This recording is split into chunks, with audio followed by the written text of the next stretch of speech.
folks. Are you passionate about democracy and concerned about the rise of authoritarianism? I'm Joanne, Kevin's wife, and I've seen him give everything to this work. That's why Coffee with Democrats matters, lifting up stories, building connections, and keeping democracy strong. So tune in every Tuesday at 7 p.m. for 30 minutes of conversation with elected officials, candidates, and Democratic influencers, only on Coffee with Democrats. So join me in welcoming the Executive Director and host of Coffee with Democrats, my husband, Kevin Dawson.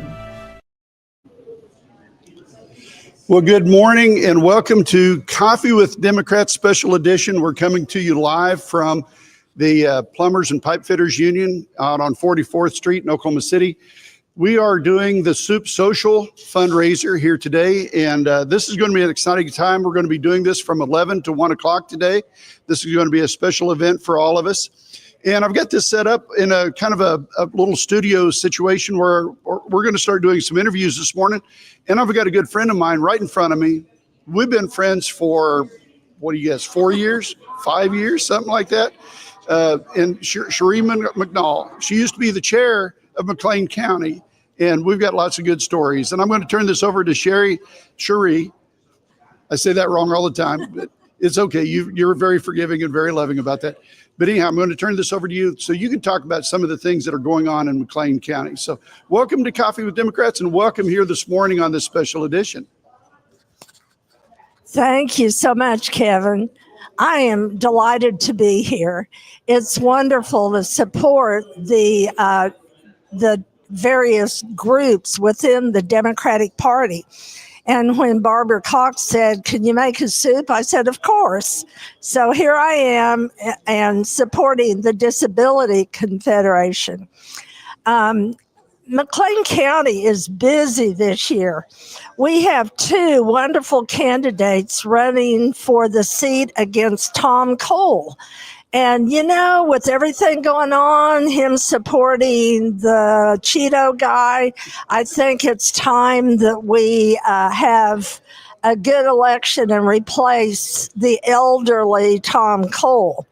We have Mitch Jacob, who ran in HD20 last year.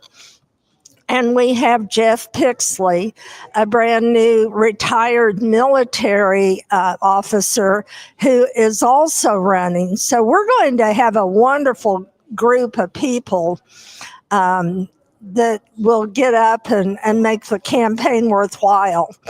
Also in our McLean County, we have a candidate, Chris Mays, running for HD20. And how can we get happier than that to have really good candidates that are running? He's a former Marine. They are. All three of them are formerly military, yes. You know, so they have that idea of living up to their constitutional beliefs and oaths. Yeah. So I'm delighted. Yes, absolutely. And it's good to see you again. I mean, we've been, oh man, the stories that we can tell about all the places we've been. And you've been a lot more active here lately with some of your, we won't call them protests, but your activism, letting people know that, you know, what's going on is not okay. Yeah. And I appreciate seeing, you know, the signs that you guys are putting up on a regular basis. So it's great to see that kind of activism and support, as well as what you do behind the scenes. You're just an, you know, awesome individual. The new chair you were talking about, helping support the new chair that's over there, Randy, and making sure that they're all set up and ready to go. But, you know, what do you think about this environment here that we have set up for the Democrats here at this Union Hall for us to be able to have such a beautiful, isn't this wonderful? Yeah. Yes. Yeah. So, you know, this is one of those great opportunities for us as Democrats to be able to utilize this facility and get our word out there and have a soup social to raise funds, raise money for the Democratic cause, particularly for the Disability Caucus, and make sure that everybody is ready to go for this next election cycle. Because remember, when we're not campaigning for a candidate, we've got to be campaigning for the Democratic Party, right? Exactly. Yes. Yeah. Well, all right. It's good to see you. Thank you for coming. It's great to see you. Be safe going home with the rain. it looks like it's kind of tapering off and should be this way for a little while. So as I'm a Sooner, I enjoy watching the Sooners. I'm hoping that they have a good game today. Kevin, keep up the good work. All right. Thank you, sir. Okay, All right. thanks. Take care. All right. We'll be kind of taking breaks on and off and seeing things as they go on. We're just getting started. I mean, we just opened up at 11 o'clock and we're going to go live and continue to go live until 1 o'clock. And then we're going to shut everything down. At noon today, we should be having Julia Kurt, who is the minority leader for the Democratic Caucus. She'll be here, as well as Carrie, excuse me. I'm sorry.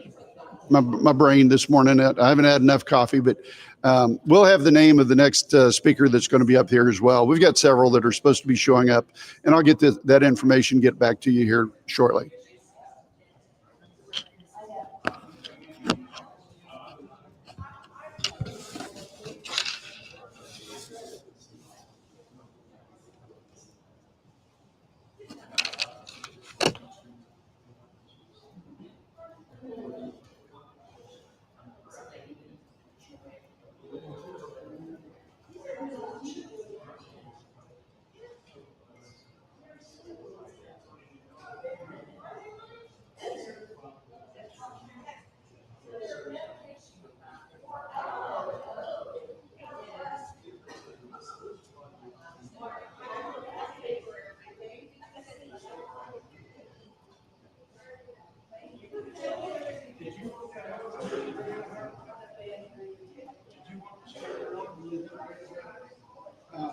No, but I can do.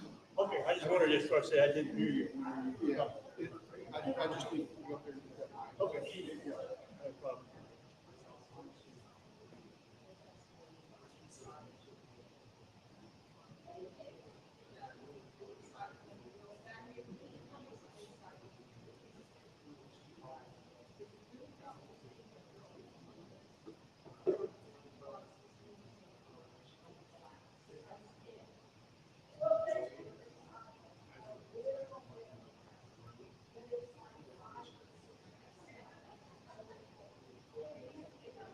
Well, good morning, Democrats, and welcome today to our very first annual, hopefully, Soup Social.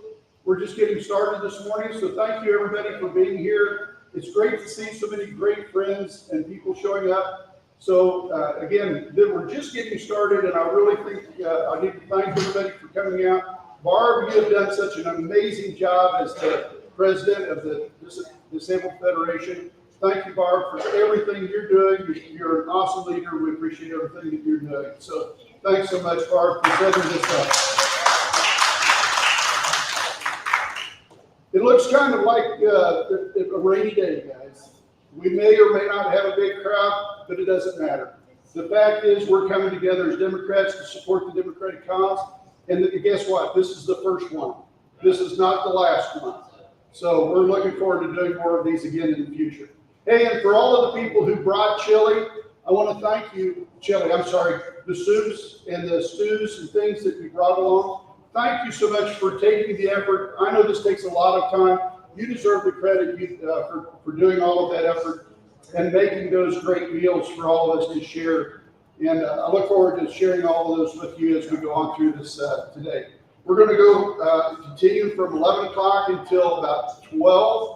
So anybody who wants to come up and interview on Coffee with Democrats, we are already live, and we will have more interviews up here, and it will go out so your message can get spread to more people through our social media effort on Coffee with Democrats. And then at 12 o'clock, we're going to have Julia Kurt come up, and she's going to be one of the speakers. Carrie Hicks is going to be here, and then our keynote speaker is Lori Walke will be here, and she's going to be speaking to everybody at that time. So, hey, we're getting people starting to come through the door, and it's good to see old friends and new friends too. So, hey guys, we're going to let you go, and we'll be back up here in a little bit.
Good to see you again, brother. Good to see you. Always solidarity forever. Absolutely.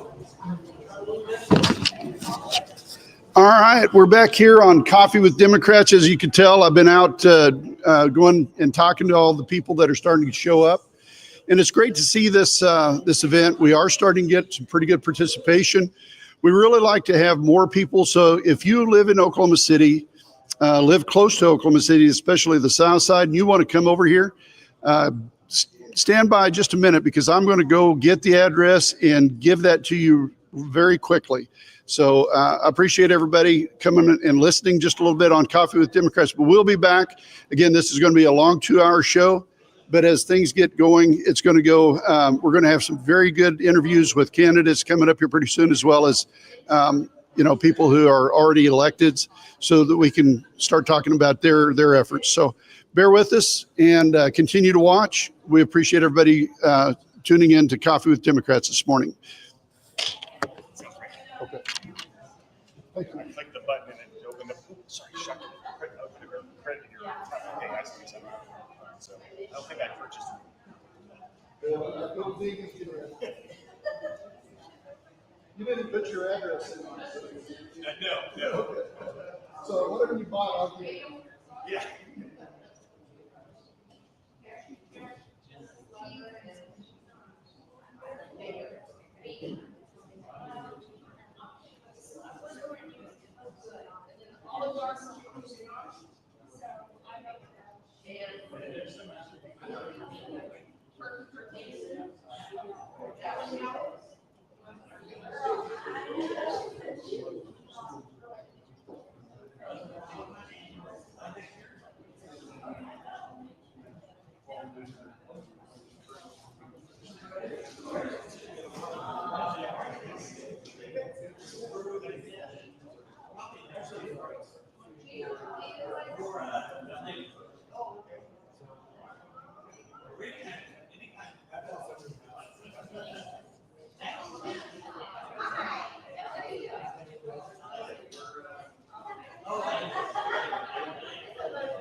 All right, folks, we're getting ready for our next interview, and just thought I'd, again, thank you for hanging out with us this morning on Coffee with Democrats. I know this is a long ordeal, and there's a lot of stuff going on, that takes you away from being able to watch us on Coffee with Democrats, but this is such an important cause. I want to be able to have this information out there so that we can get more people involved.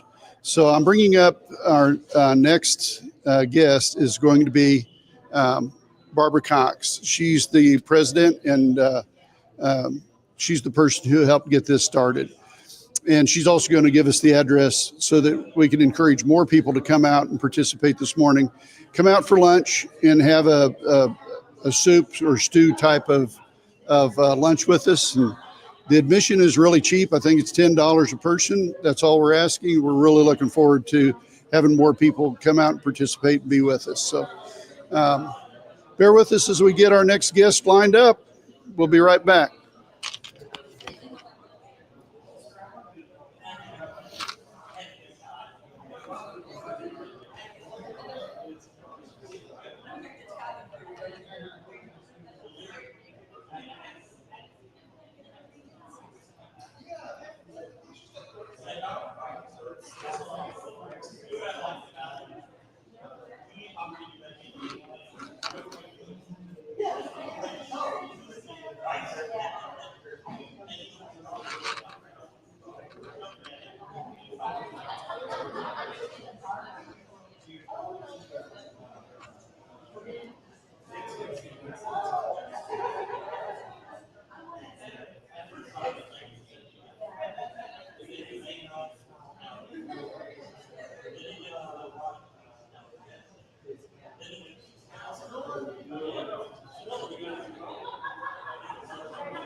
Hey, Barbara.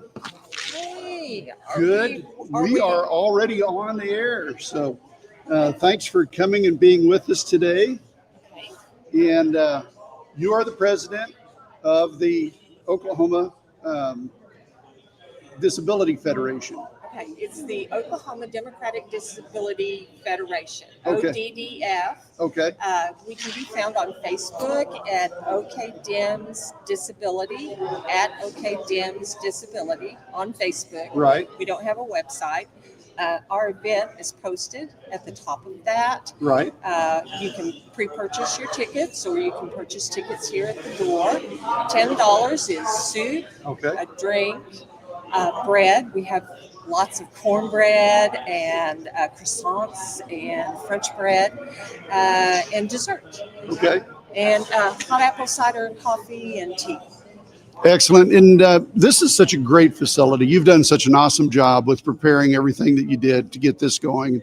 I can't thank you enough because, again, this is a beautiful environment for Democrats to come together and help support one another, and particularly support our disabled people that are out here. So talk to us a little bit about your vision with the disability caucus this year. Okay, this is a great facility. We're very blessed to be here, and we plan on coming back.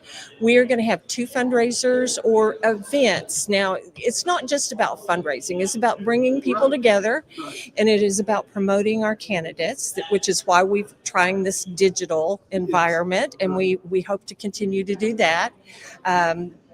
So we'll do 2 a year, one in October for National Disability Employment Awareness Month. Right. This is the 80th year that the Labor Department has had that. So it's very important. Most people work. Right. Very few people are disabled and don't work.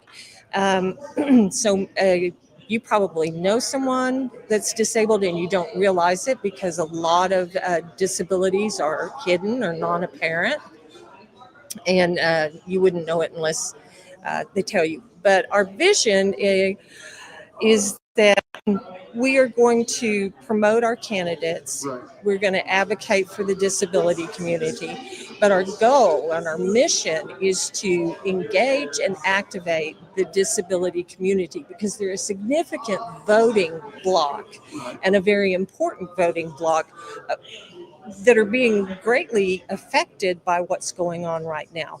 So we look forward to all the things that we're going to be able to do. I have a great crew of people. I have 9 officers. Awesome. We elected all of those at the state convention. We're in the process of rewriting our bylaws, and we're going to ratify those. We're in a membership drive. Membership is $10. There will be a link on our website after this event. I didn't want people to get confused. Right. But to vote on that bylaw, you need to be a member, and so it's only $10 annually. What else do you want to know? Well, again, give us our address, where we're located, and encourage people to show up. Okay, we are at the Plumbers and Pipe Fitters. You're going to have to look it up. Yeah, it's on 44th Street. It's on 44th. I believe it's 4330. Well, okay, wait. Yeah, 4335 Southwest 44th Street. Say it again. 4335 Southwest 44th Street in Oklahoma City. Yes. Oh, and this is an excellent facility. I did want to point that out. We're very ADA compliant as far as the spacing on our tables. So this is a very comfortable environment for people who have ambulatory issues. Sure. They gave us cones to do extra handicap parking. They have good curb cutouts. It's great. And then we're learning the technology. They have 2 TV screens to where we can do, what's it called? Live Closed streaming. captioning. Okay. Closed captioning during the speeches and stuff. So Awesome. anyway, thank you, Kevin. You're just awesome, and I'm glad you're here doing this for us. Well, it's my pleasure. It's my pleasure. All right, folks, we just heard from Barbara. She has been doing such an awesome job this morning. So we're going to be looking for our next guest to be able to interview. So bear with us as we get our next guest lined up, and we will be back here in just a few minutes. So thank you very much for being on here this morning, and we will have our next guest just as soon as we can grab them and bring them over.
this is the first one. This isn't the last one. And that's what I read and why I was glad I could be here. In fact, I was scheduled to be at the break, which was Sure.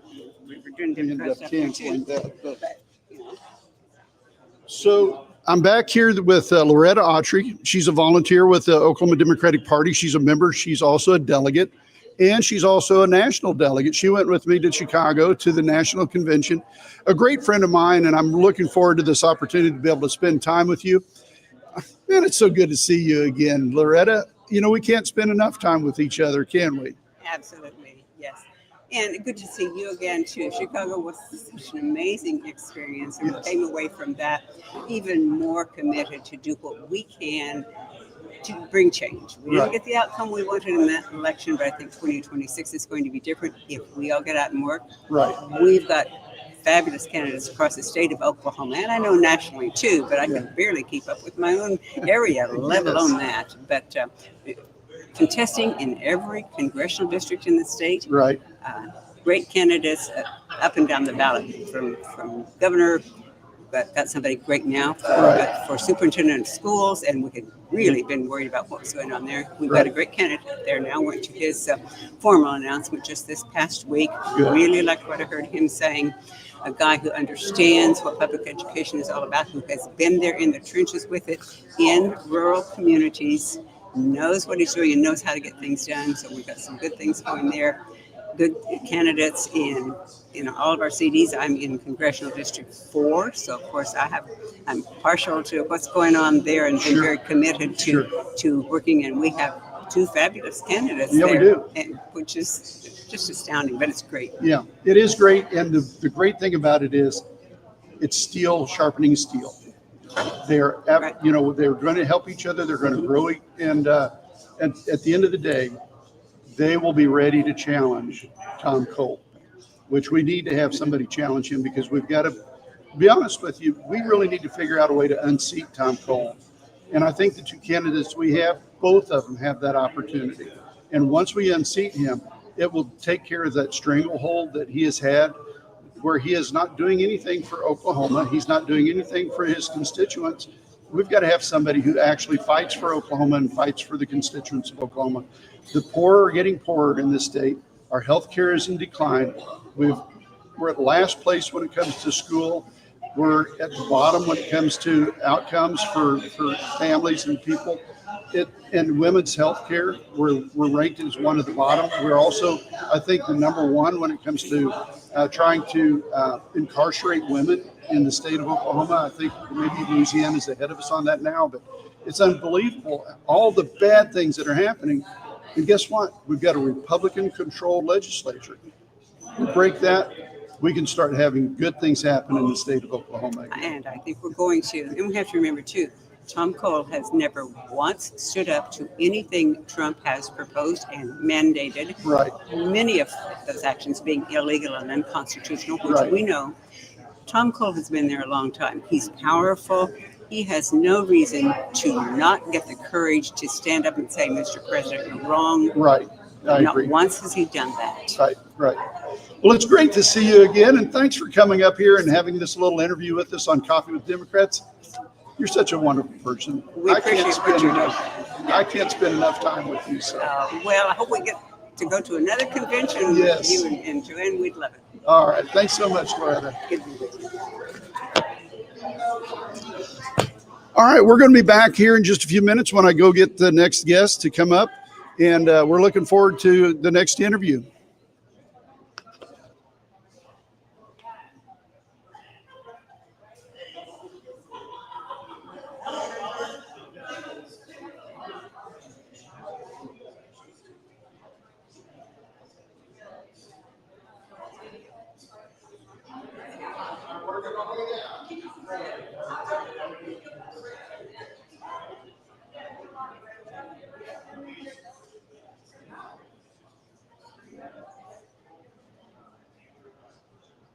And again, good morning, everybody, for showing up for our very first Soup Social fundraiser. It's put on by the Oklahoma Democratic Party Disability Federation. So we want to thank everybody for being here today and participating with us. If you haven't tried any of the soups yet, please get around and try the soups. From my understanding, I haven't tried them yet, but they are outstanding. You're going to enjoy this immensely. There's a place for you to vote, and then there's a place where we can actually select the winner of the best soup in the state of Oklahoma right here today in the Union Hall here at I think it's 4335 Southwest 44th Street in Oklahoma City. So thanks everybody for coming out here. And if you are here and you know somebody who is not here, please text them and ask them to make it this way so that we can have a real good crowd. Like I said, this is our very first time we've done this, but this is not the last time we're going to do this. So thanks everybody for being here with us today.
Trying to get my setup going here, so I've got. I mean, there's just always something to learn, right? Yes, there is. Always something to learn. We're going to pass this back and forth with each other, but all right, we've got. Lori Walke. Now it's Dr. Walke. I have my doctor of ministry. Yes, I have my doctor of ministry, but please just call me Lori. Lori. All right, we're here together. We're going to talk a little bit.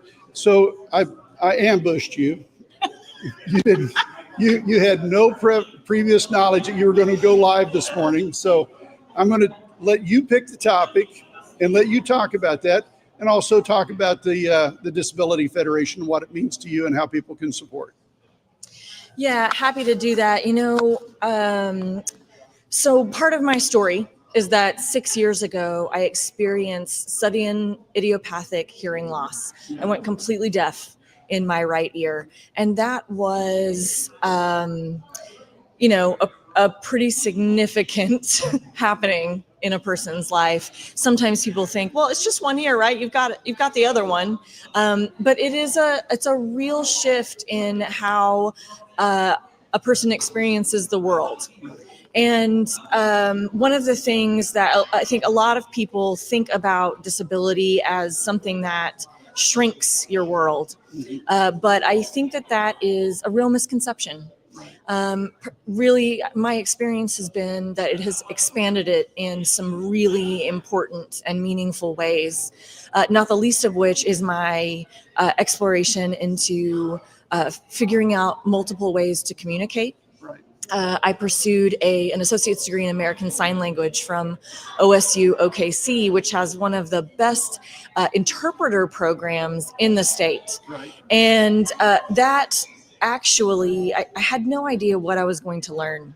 One of the most important things that I learned was it introduced me and connected me to the deaf community, Right. Deaf culture, and just the really incredible people who have been working for equity for forever. Right. And I was really grateful to learn more about that and be more mindful in my own practice and ways of living to expand access and quit creating handicaps, because disabilities, disability is not a disease. It's not that people are broken. It's actually not a handicap. We create handicaps. Right. Society does that. And so the more we can recognize that, the better off we'll all be. Right. Accessibility is not just about folks with disabilities. It's about all of us being more deeply connected to one another. Absolutely. This is a time of division in our state, and we need to come together and be more mindful of one another. As a doctor of theology, and I may have misstated You're good. That's that. good. But anyhow, as a doctor of theology and practicing a pastor, it really matters that we all come together. The Oklahoma Standard is not a division between parties. It is a coming together of all people. So I wanted you to be able to talk a little bit about that, maybe include some of your personal observations. Sure. This is known Oklahoma is known as a deeply religious, very spiritual state. And sometimes that is understood as more divisive than unifying. We have, 33 different flavors of Baptists. Yes. We have all kinds of different flavors of Christians, and we have quite a few different faiths in this state. And whether or not you're a person who belongs to a religious community or not, all of us have values. And I always say that we have more in common than we have than the differences between us. And if we can start talking less about partisanship and more about values, I think that is a way for us to realize that, man, we all want the same things. Sometimes our approaches confuse one another. And what I have been telling people lately is to try to lean into that confusion. When you are in front of somebody who is saying things that are really confusing, and I'm pulling out confusion in the midst of maybe it makes you angry and other things, but ultimately you're confused by their approach. Lean into that and say to that person, I'm confused and I want to know more about where you're coming from and what brought you to that conclusion. I imagine that you are also confused by my position, since we seem to be on opposite ends of a spectrum, for instance. But would you be willing to lean into your confusion with me and hear my story so that you can hear where I'm coming from? Right. So that we can, and so we, in a way, we're just focusing on the confusion and our shared experience of confusion. And in sharing our stories, it might be that we find ourselves closer rather than farther apart. Hey, look, I ambushed you this morning. Didn't even give you time to sit down and have some soup. So let me give you an opportunity to go get some soup. And thanks so much for being on here with us on Coffee with Democrats. Appreciate it so much. Thank you so much. All right, folks, thanks for staying with us so long. We're going to go get another guest and have another guest come up here.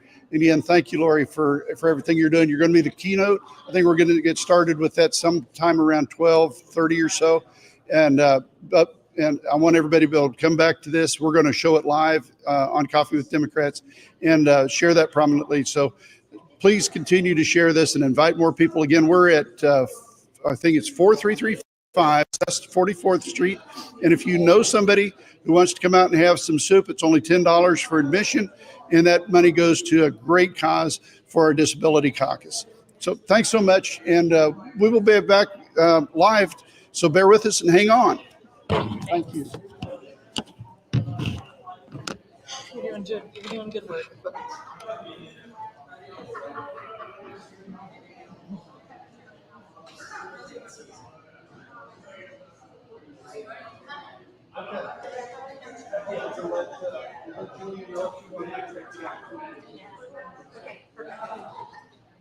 Yes. So that we'll pass this back and forth, but you'll hold it mostly. So I've got a guest with me this morning, a good friend of mine. We went to Chicago together as well for the convention. We were inspired. We were pumped up. We were ready to go. I think the walls that we could have run through together were awesome.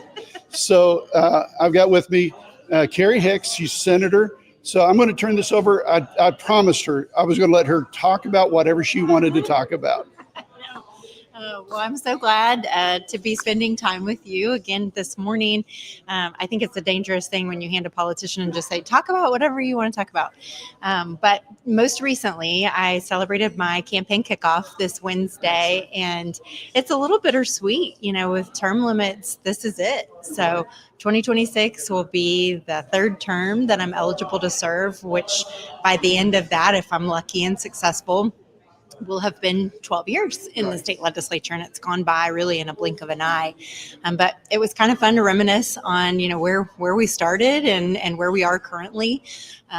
You know, I was a mother of two when we started our campaign, and we had a campaign baby along the way and won our first election in 2018. And, you know, now to be running again in 2026, we're trying to think about, okay, what things have we improved and what things have gotten worse? And unfortunately, the things that I care about most continue to get worse in the state of Oklahoma. And I think that just speaks to needing more quality candidates to challenge incumbents on the ballot. And so we're working hard to try and find candidates in every corner of the state, just to really make sure that there is a choice when folks go to the ballot box, that there's not a seat that just, you know, gets whatever showed up on filing day. So those are the things that I'm kind of thinking about today. And really, you know, I've got my door knocking shirt on, so that's where I'll be headed after we wrap here this morning. But, you know, connecting with folks at the doorstep really always gets me inspired about the things that I can continue to do and the ways that I can continue to serve in the state Senate. We're going to talk about one more thing. Okay. Tell us about the soup that you had. Don't tell us your favorite, but kind of give us an idea of the flavors that you had and inspire other people to come and participate in that. Oh my gosh. If you're not here, you're missing out. There's a whole lot of good old-fashioned home-cooked options. I have sampled 6 so far. There are 20 different flavors. I mean, everything from mole, homemade mole, to chicken and sausage gumbo, red beans and rice. There's hobo stew, which might be leading in my favorite just because it makes me so nostalgic. You know, just some ground beef and vegetables and kind of dump everything in a pot and let it simmer. But potato leek soup, minestrone, there are some excellent flavors here. And so if you are looking for a good home-cooked meal today, the weather is perfect to come out and share some time and taste all the flavors. And you talk about a perfect location. We're at 4335 Southwest 44th Street. People can come on out here. We're at the Pipe Fitters and Plumbers Union out here, so they can come in and participate all they want. And I want to say this space has been recently renovated. It's Right. beautiful. They've put in new flooring. The whole front facade looks gorgeous. So the Plumbers and Pipe Fitters, Local 388, out here on Southwest 44th Street. It's a great location. It's easy to get to. It's right off the highway. And again, I mean, you're going to be kicking yourself if you don't get out here and taste some of these amazing soups and stews. And it just warms your spirit, warms your soul, and will nourish you on the rest of the fight. And it goes to a good cause, which is a disability caucus. Yeah, so the Disability Caucus asked myself, and Leader Kurt just joined us to come and speak today. At about 12 o'clock, we'll be kicking things off with just kind of some legislative updates on potential legislation that we intend to file, other things that we've been successful at working on, and just trying to inspire folks to stay engaged. We know that this is a very timely topic as we're looking at what's happening at the federal government, and what we're concerned about more locally is what are those special education protections that we have in place for our schools. Right. And in Oklahoma, we have none. Right. They are all of our state statutes specifically refer to federal IDEA. And that won't go away because it would take an act of Congress for that to go away. But if there's no enforcement mechanism, because the federal Department of Education has laid off all of those folks that are there to enforce and hold accountable, then I think our concerns are very valid in worrying about whether or not we would have the proper support and pathways for parents and students to get what they deserve and are federally entitled to here in our local schools if we don't also put something in place at the state level to make sure that those kids have every opportunity to thrive and succeed in our public schools. We don't have rah-rah no more. The irony about the change, I guess you will, in a state superintendent is that we're still 50th in education. And now that we have restored sanity back to the State Department of Education, we still have so much work to do. And so I'm grateful that he has resigned and taken on his new endeavor. I disagree wholly with his mission to destroy teachers' unions, obviously. But I mean, at least it has provided Oklahoma a pathway towards stable leadership. I met with the new superintendent, Lyndall Fields, last week, and he just has a very different overall demeanor, approach, style. And we finally have access and communication with the State Department of Education again, which is so important as a lawmaker to be able to have communication with the agency to see how things are going and what needs improvement. So while we are still 50th, I believe that we will have an opportunity in the next 14 months of his leadership to really start to, pull back the curtain and focus on kids again and get all of the politics out of the way so that we can really focus on people. Awesome. Thank you so much for coming with us today. Again, this was a special Coffee with Democrats presentation. We're going to continue to stay live until we are done about 1 o'clock. So bear with us and stay with us as we go and get more people that we're going to interview and talk along the way. Thank you so much, and it's great to see you again.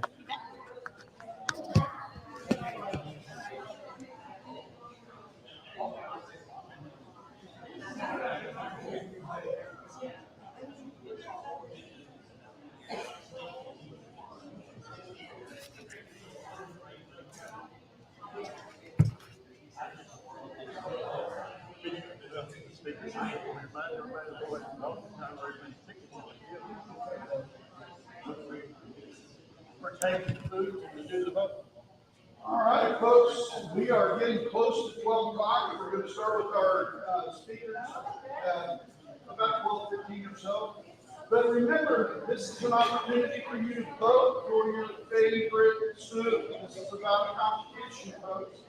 That's what you got tickets for when you came in. So let's be sure to vote.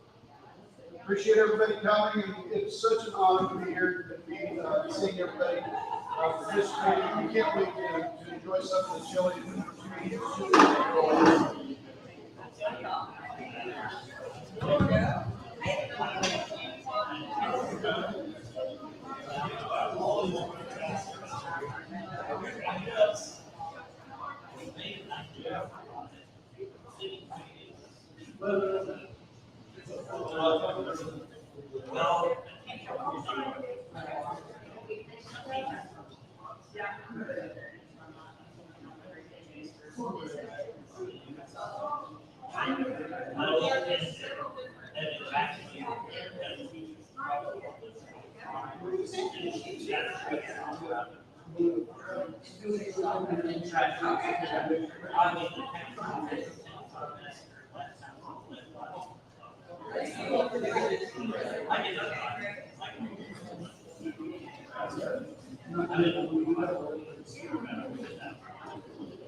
Yeah, whichever works best for you. You're always improving your systems, aren't you? I'm trying. So good. I'm trying. I've been trying to get everybody in the DEAM party to get a mic, clip-on mic. They're so cheap. I'm like, Yeah. just get one.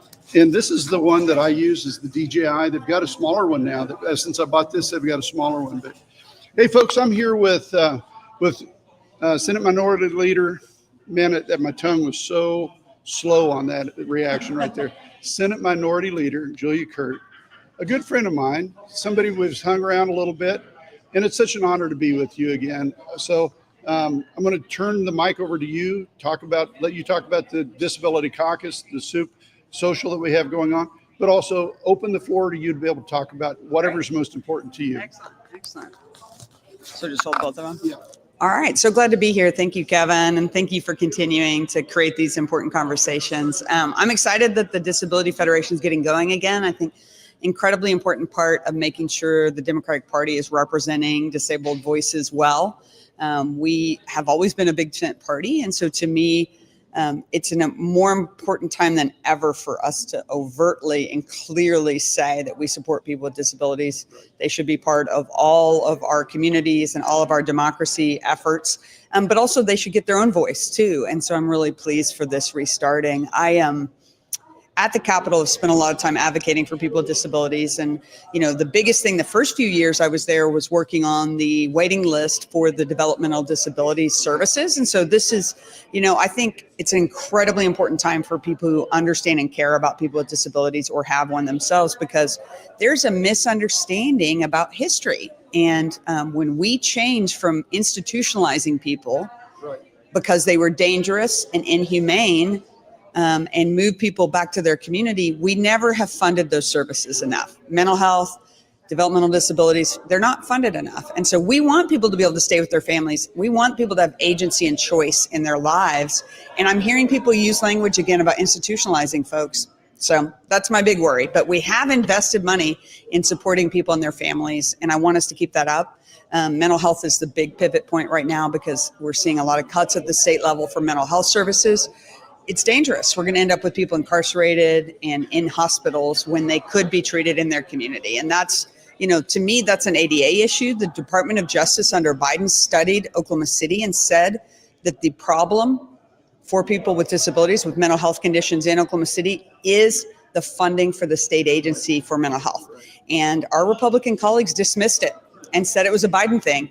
But what we know is half of the people sitting in Oklahoma County Jail have a mental health diagnosis. That's unacceptable. Same with our homeless. Yeah, totally. So if we don't deal with it, people are going to end up incarcerated in ERs. And just to backtrack a little bit, I know inclusion is so much more than that. This is the most extreme end of it, but I think it's that mindset in general. Are we going to focus on accommodations that help people with disabilities in the workplace? And I'll tell you that my brother has a genetic disorder, and so he's been wheelchair bound since college started.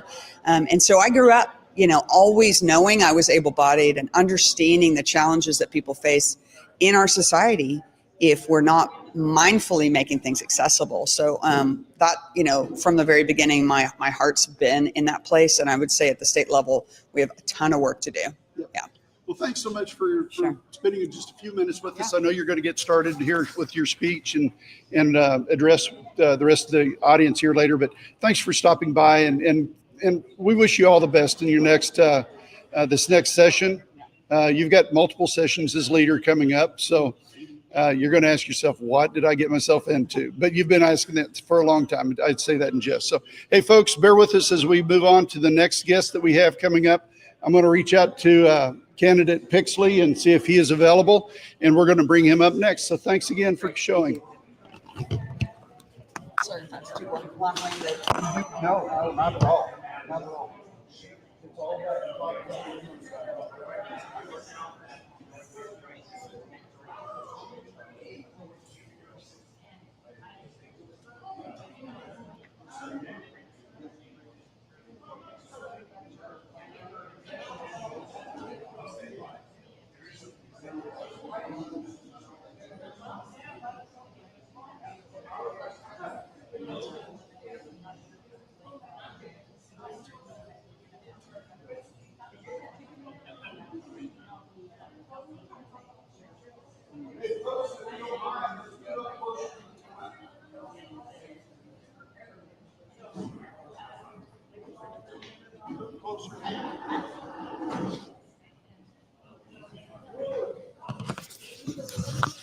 So I'm going to make a little announcement. You know, this is not a Baptist church. We don't start filling at the back. We start filling at the front today. So I'm encouraging everybody to move from the back to the front. So thanks everybody for coming to to the first Oklahoma Democratic Party Disability Federation Soup Social Fundraiser. Wow, that's a mouthful. And for my little pea brain, that's a lot to remember. So again, I want to thank everybody for being here and all the people who brought soup. Thank you so much. I'm going to start an interview now with the only candidate that's here right now, and that's Jeff Pixley. I'm going to talk to you just a little bit about your campaign. Let you talk about it and what people should be watching out for as we move forward to the primary and to the general election. So I'm going to let you talk. Thanks, Kevin. First of all, I just wanted to echo the sentiments about that began this, the folks that put this on. This is just a great setup. It's the first one I've been to, and seeing the support of folks coming from and across the community to contribute to this worthy cause and this fundraiser has just been phenomenal. As usual, pretty much every CC Dems event I've been to has been great. So as you said, I'm Jeff Pixley. I'm one of the declared Democratic candidates for Oklahoma Congressional District 4, the seat currently occupied by Tom Cole. I retired from the Air Force on September 1st, and that was the first day of my campaign. I retired after 35 years in the Air Force for the express purpose of pursuing this seat. So my campaign's 55 days old today, which it's been an amazing almost 2 months now with a lot of learning on my part. I wasn't in politics before. In fact, although I was always a registered Democrat and I voted consistently, I was never active in politics because it was improper for military folks to do that. It's not what we do. So I maybe started with a slight disadvantage of having zero name recognition, no money, and no experience, which normally that would scare away probably any rational person from politics. But it has been, the learning curve has been, I think, pretty steep. And I've been surrounded by folks who have been incredibly encouraging to me. So there's been a great outpouring of support from folks who see this as an important cause. Getting a Democrat elected to represent the people of CD4 is that hunger is there. It's obvious with everybody I talk to, and now it's just about building some momentum, some grassroots momentum to build name recognition, to get folks out there on the social media to like, share, and subscribe. I had zero social media presence 55 days ago because that wasn't my thing, and it wouldn't have been proper anyway. So we're building slowly. Events like this are an opportunity for me, so I appreciate the opportunity to say something. But the truth is, this campaign, the primary is about 240 days away. The next 240 days are about making sure that the people of CD4 have a strong, legitimate, credible candidate to go against an entrenched politician who's been there since about the time I graduated college back way back when. And I'm looking forward to the experience. Mitchell Jacob is the other declared candidate. He's a good man, and we're gonna compete with one another, but we're not here to tear each other down. What I tell folks about the primary is that I'm not enemies with anybody in the Democratic Party. I think of Mitchell and I as two quarterbacks trying out for the starting position on the team. So I'm going to learn from him. I hope, and I hope the experience makes me a stronger candidate of trying to up my game to maintain some momentum. So it's been phenomenal.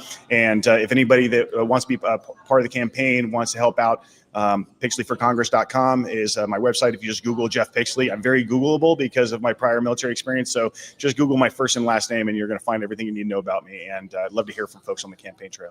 Awesome. Thanks for being with us today. And I appreciate all of the people being here today. We're going to take just a minute, kind of rearrange the setting here so that we can get ready for our first guest speaker.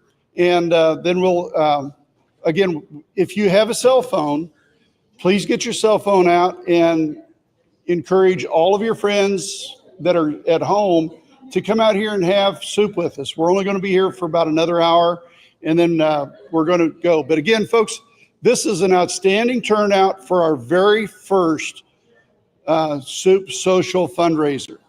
This is our first, but it is not our last. So again, great, outstanding work by everybody. So bear with us as we get ready.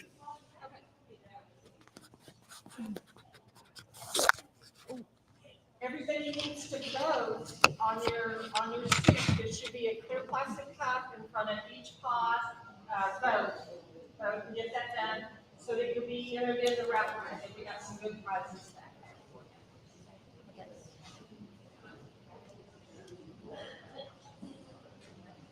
there. So I'm not.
All right, we've got a couple more minutes before we're going to get started here at 12:15 with our first set of speakers. That's going to be Senate Minority Leader Julia Kirk and Carrie Hicks are going to speak here just shortly. So she's ready, so we're going to go ahead and pull her right on up. So big round for Carrie Hicks. Good afternoon. We're actually going to tag team a little bit because we're the Senate Cis duo. Just briefly, I want to say how thrilled I am that Barbara and others of you are restarting the Disability Federation. It's much needed, and I was telling Kevin, I mean, to me, Democratic Party needs to be as overt and clear as possible that we support people with disabilities being completely part of our society and our democracy. And I think we're seeing some troubling moves towards segregating people with disabilities, towards returning to a mindset of out of sight, out of mind when it comes to disability. And I'm deeply concerned, especially in this state, about mental health and the way that people with a mental health diagnosis are being treated.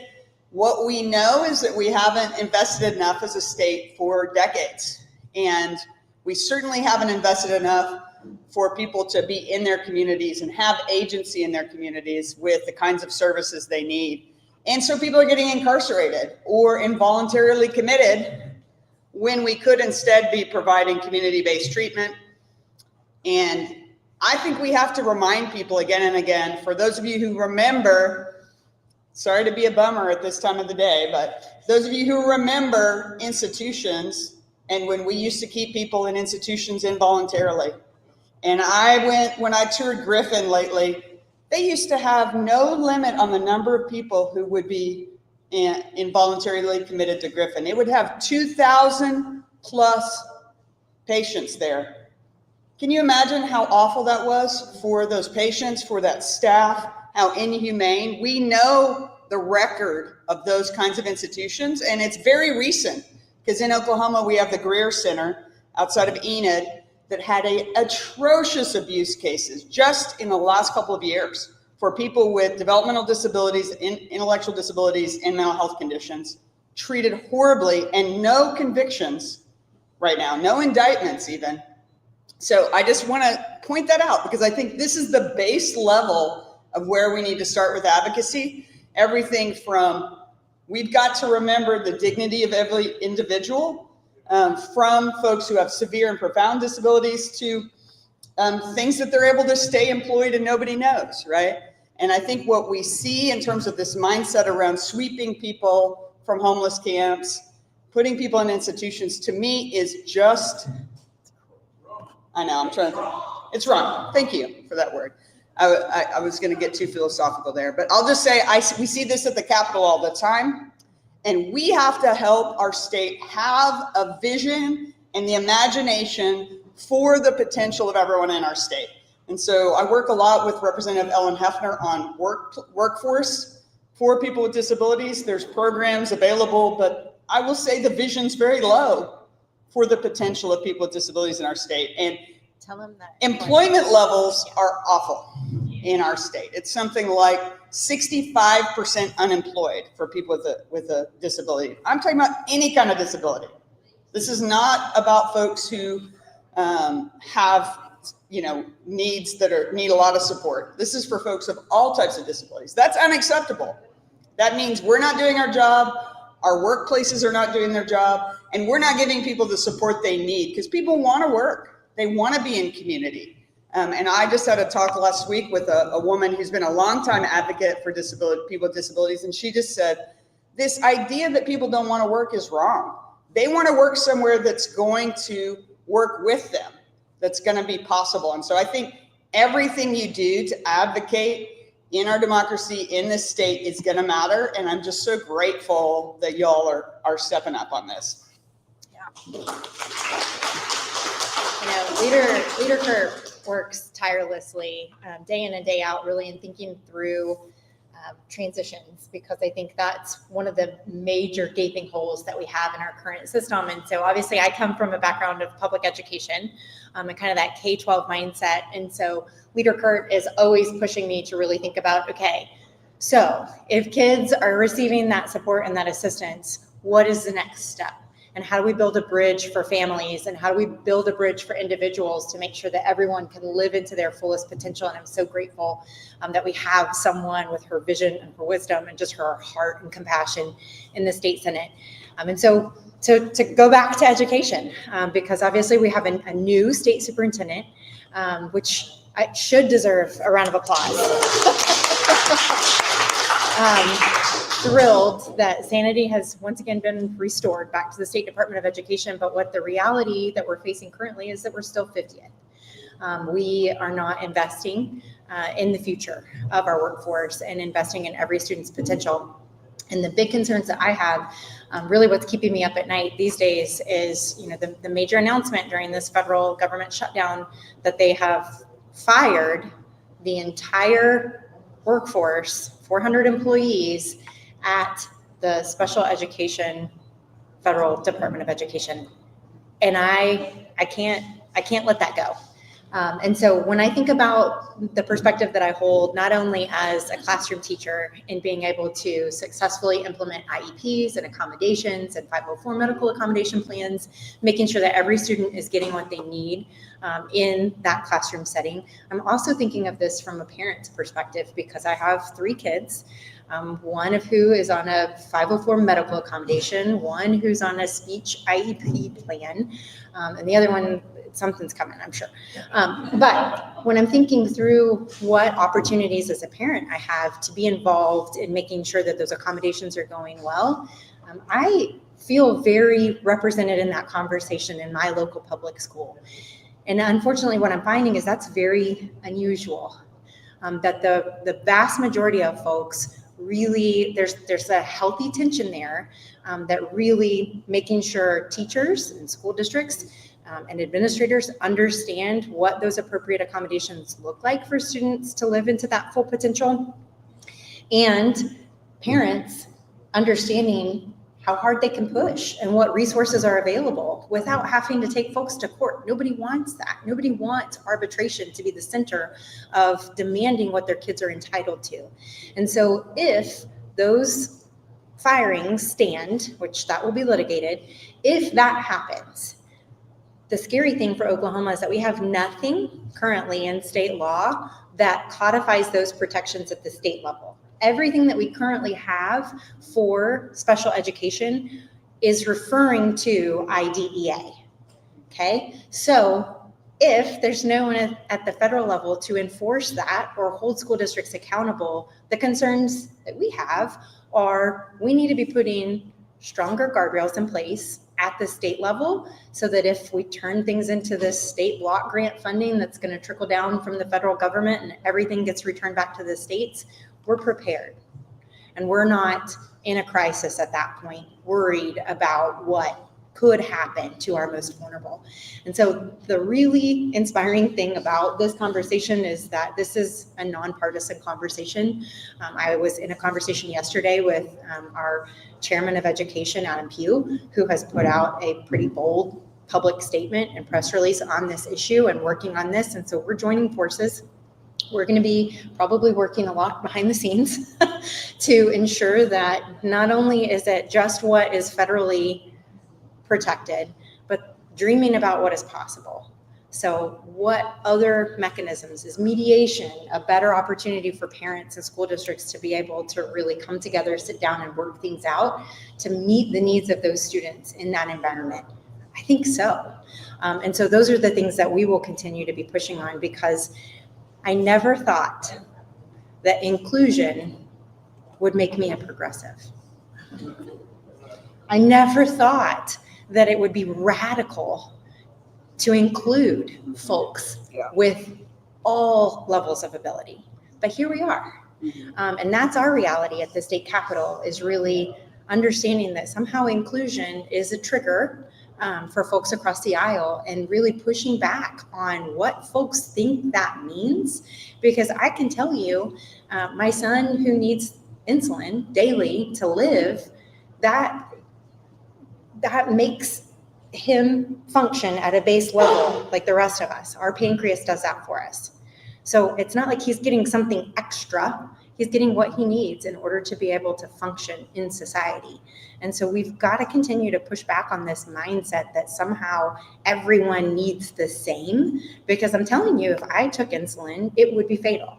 So being willing to share our own personal stories, I think is really powerful in getting our folks across the aisle to think about what disabilities are, what they aren't, what inclusion looks like, what it's not, so that we can continue to make the best strides we can for as long as we're there. Yeah, actually, good job. Thank you.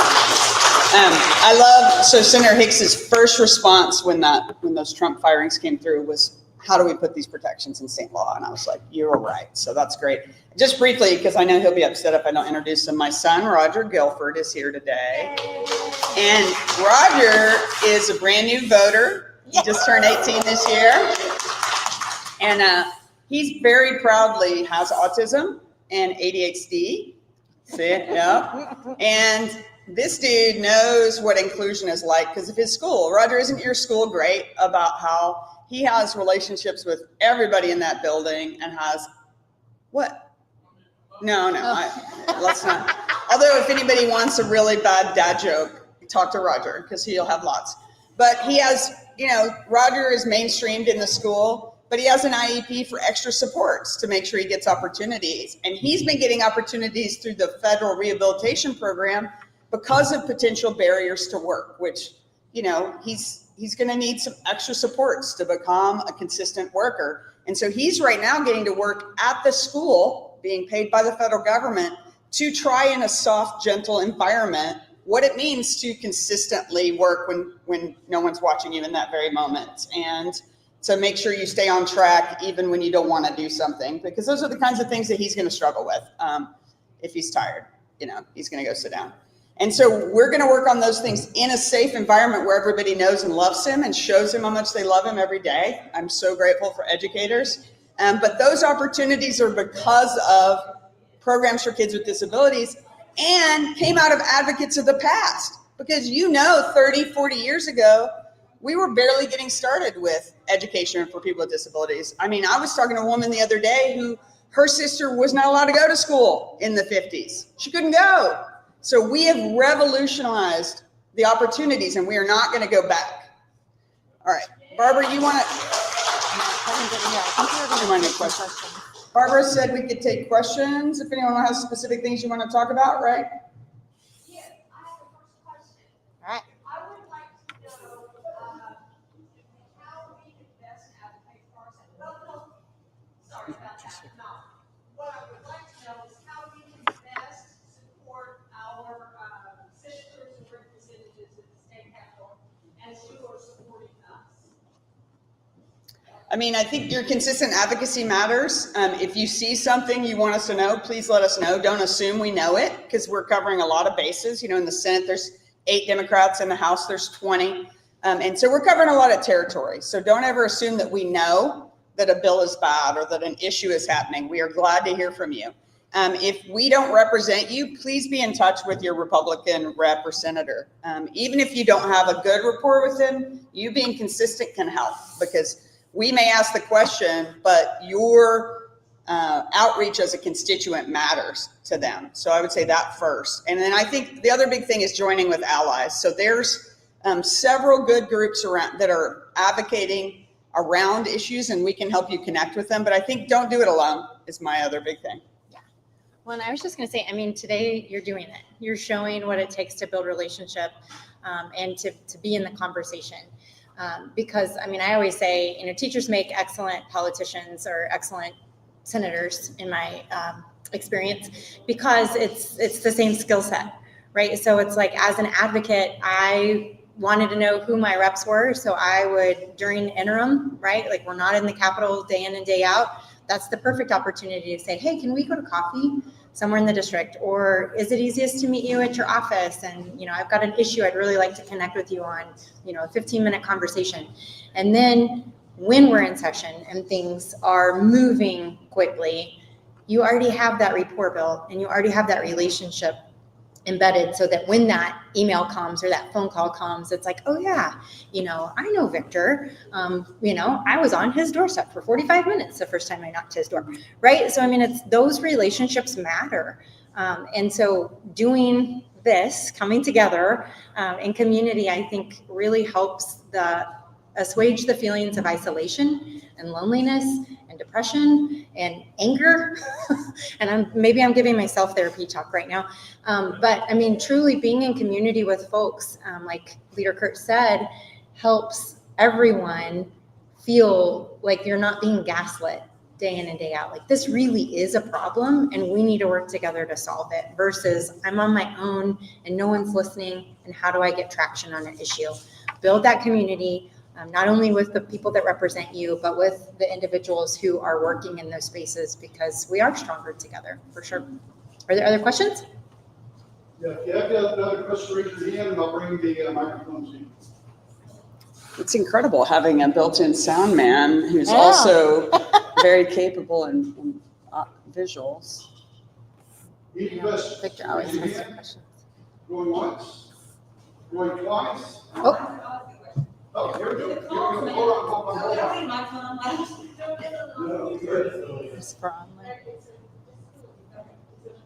I'm just curious if the calls matter. You know, I get so frustrated and I can't articulate it when it's so mad. And so it's stopping from calling, but does it matter? Yeah, your outreach does matter, and you do not have to have the perfect words at all. So a lot of times I'll get emails on issues and I can tell someone spent days writing like the perfect email. You do not have to do that. Really just tell us, I don't want you to do this. I do want you to do that. That's all you have to do. And on the phone, that's really it too. When it's federal offices, you know, they have people gathering that information. Now, the amount of calls it takes to tip them from partisan talking points and stances it's more, it's higher bar. At the state level, if we get 5 calls or emails on something, we consider that a lot. Yeah. Well, question right on the front row. Go ahead and tell them about that non-perfect email or call thing. Tell them about William Hefner. What about it? Right. So Roger's reminding me, so one of my dear constituents is also Ellen Hefner's son, William Hefner, and he's a great advocate, really built relationships with people, and he stutters, but that's fine. It doesn't, like, if your rep or senator doesn't listen to you because you don't have the perfect words, that's on them. You know, that's their fault. That's not your fault. You are telling what you need to tell. They should connect the dots. You should not have to tell your legislator exactly what bill or what budget item, because you should be able to say, I'm upset about public transit, or I'm upset about Medicaid, and they can connect those dots. You should not have to thread that needle. Now, there's a lot of legislators who are not as responsive. And so I would say go with a friend or do it with a friend, because sometimes, I know for me, when I was upset about cuts at my kids' schools during the budget breakdown in 2017, we went to the Capitol and talked to some people who truly gaslit us and said, oh, that can't be happening. And we were like, we're in the school every day. We see what's happening. And we know that our kid doesn't have an assistant in his kindergarten or whatever it was. And they would try to say, no, they can't deny your experience. But they do sometimes. Well, and I mean, and to that point, I mean, like it's also about accountability, right? So like if I, send an email and say, hey, please vote no on whatever bill because X, Y, Z, and then the conversation ends there, right? Or like you get some boilerplate email back of like, thank you so much. And that's it, right? Follow up on that and say like, I noticed you voted for it. I'd really like to have a meeting in your office when you're available. I mean, that's the level of accountability that's meaningful to me, even when there's a disagreement. And so, I mean, neither one of us are in like a blue seat. Let me just be really honest in saying that, I mean, like my seat for sure is purple. And so meeting with people who disagree with me it's healthy. And I think there's a lot of fear right now about getting into those deeper conversations because folks are so far on the fringes or they're so entrenched in their jersey that they're not willing to hear. I can only speak, for my sis and I, in that we are constantly curious. Curiosity is at the foundation of why we pursued office, right? And how can we make things better? And so if you have curiosity at the foundation, then I feel like you're much more willing to engage in some of those conversations to learn something that might challenge a perception that you have for whatever reason, or be willing also to push back and say like, I understand we're not going to agree about this issue. And I understand that this is the issue that's most important to you. But here are the other things that I'm working on. And I really hope to have your voice in these conversations as well. Don't let that be the end of the conversation of just saying, please do this or please don't do this. Follow up on that kind of stuff because it should be a reciprocal, mutually beneficial relationship. A lot of our colleagues don't see it that way, but I can again only talk for us, but those things are helpful to really have a bigger understanding of what's going on. Yeah, and I'll just add that election year is a great year for asking questions because right now they're worrying about whether someone's going to run against them. So if you're a constituent of someone who is unresponsive, it's a better time than ever to hassle them if they're not getting back to you because they should be on edge, that they're going to get challenged. And They don't want to be challenged publicly. So I'm not saying be mean or anything. I'm just saying, like, you can say, I'm disappointed in this vote. I want to understand why you're voting this way. Or I'm going to be watching. I hope in the future you'll consider my perspective. All right. Yeah. I got two questions, really. My understanding of the government is that the SNAP is going to go away. Hold on, Mike. I'm running as fast as I can. Why is that endlessly? My understanding is SNAP. That's loud. Be ended in the end of the month or something. I'm not sure the date exactly. Is there anything you state that they're doing to fill that gap? I mean, legislators really not work on, and is it going to be left up to the charities to take care of that and the nonprofits? And the other one is about the healthcare. There's a supplements going out. Is there anything? I'll talk SNAP. You talk health. Yeah. So on the SNAP issue, clearly the feds could pay for SNAP next month. They're choosing not to, and they're really trying to push it as they're playing chicken with people's lives right now. And so at the state level, we could not cover multiple months. We could cover a month. It's $130 million in SNAP money per month that goes out the door. And so it's a lot of money. Oklahoma does have a rainy day fund. We actually, if you want to know the details, we can't get into the rainy day fund except for under certain circumstances. We do have cash balances of about 100 million. We would have to have a special session. What I've heard from my Republican colleagues is that they would be open to that if they knew the feds were going to pay us back. And so their big concern is that the feds have purposely not told us whether they're going to pay us back for things. That includes federally funded state employees. Right now, we're floating some of those folks. Like, we have folks who work in our state government who do Social Security determinations and such. The feds have not told us if they're going to pay us back for paying those folks. And so the federal government is purposely not communicating. So right now, I don't see a fix happening at the state legislature. And frankly, I have not come out strong calling for a special session because I don't see my colleagues doing it, and I don't want to give people false hope. And so my thought is, you never know what can happen in a week, right? And I think they're really trying to bring it to a head. But I'm deeply concerned. What was the second part of the question? He asked about the health. Okay, healthcare. I was with like you the on premium, SNAP, and I'm like, what was the other part of that yeah. question I was supposed to answer? So I mean, what we've seen now, I think within the last 24 hours, we started to see some of what the projected health insurance rates will be, and what the direct impact is if Congress doesn't act, which, I mean, the whole reason that we're in this federal government shutdown is that Democrats drew a hard line in saying, if we don't extend the subsidies, that's the end of the conversation. Like, we're not willing to come to conversation until this happens, right? And I mean, now that we're seeing those real numbers, that's powerful. Because I mean, just the ones that I saw in the Rachel Maddow clip that I saw, they're significant. We're talking $13,000 annually in specific states, 60 years old, dual income at, 80,000 combined household.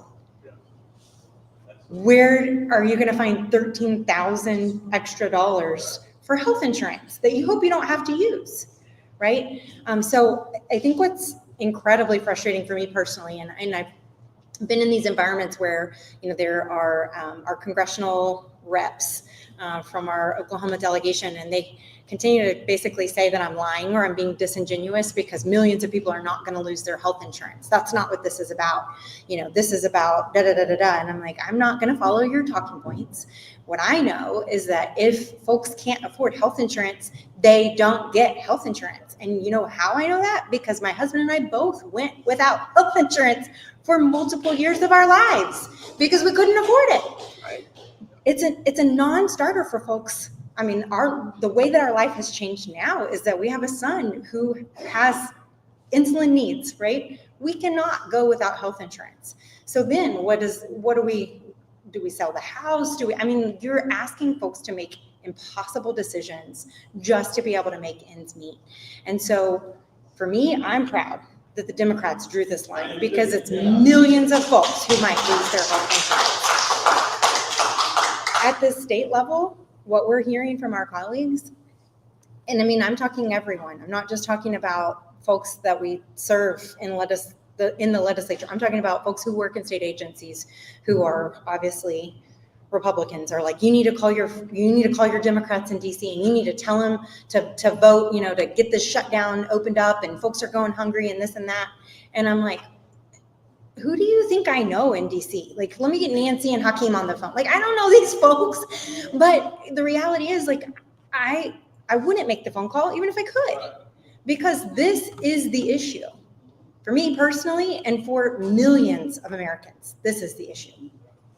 Yeah, and I just want to add that I've been trying to remind people who have good insurance and will continue to have good insurance that it's actually going to cost us all. And we anticipate the whole health system being stretched or broken from it. Because remember when the people of Oklahoma, hallelujah, passed Medicaid expansion, thank goodness people did that, we would have been broken during COVID and our hospitals were closing. We needed more people to be insured. We're still one of the top uninsured states. We have about 11% uninsured. And this is expected to increase that. I mean, we can watch the private businesses who are running as insurance companies to know what they anticipate to happen, which is they anticipate a lot of healthy people getting off insurance.